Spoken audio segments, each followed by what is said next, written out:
প্রধান উপদেষ্টা ডক্টর মোহাম্মদ ইউনূসের চীন সফরে মোংলা বন্দরের আধুনিকায়ন সহ ৭ থেকে ৮টি সমঝোতা স্বাক্ষর হতে পারে। এছাড়া সফরে কয়েকটি যৌথ ঘোষণা আসার কথা রয়েছে, যেগুলোর মধ্যে ৫০ বছর পূর্তি উপলক্ষে লোগো, বাংলাদেশের চাইনিজ অর্থনৈতিক অঞ্চল উদ্বোধন, বাংলাদেশের রোবট ফিজিওথেরাপি পুনর্বাসন কেন্দ্র স্থাপন, চট্টগ্রাম ও রাজশাহী বিশ্ববিদ্যালয়ে কনফুসিয়াস ইনস্টিটিউট স্থাপন, আগামী ৫ বছরের মধ্যে হাজারখানেক বাংলাদেশি যুবকের চীন সফর।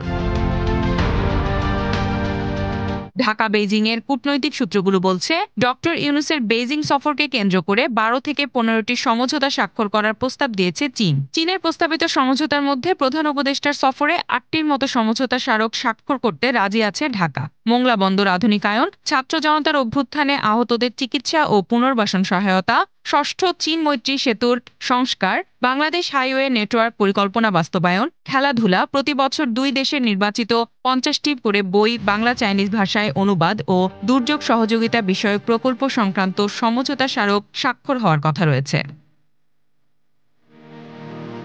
কিন্তু ভারতীয় মিডিয়া এই সফরকে ঘিরে বারবার মনগড়া ও বানোয়াট সংবাদ উপস্থাপন করছে। তাদের সংবাদ দেখলে এমন ধারণা স্পষ্ট হয় যে চীনের সঙ্গে হাত মিলিয়ে ভারতকে বেকায়দায় ফেলার চেষ্টা করছেন প্রধান উপদেষ্টা, যা অত্যন্ত বিভ্রান্তিকর। Z news, Dhaka.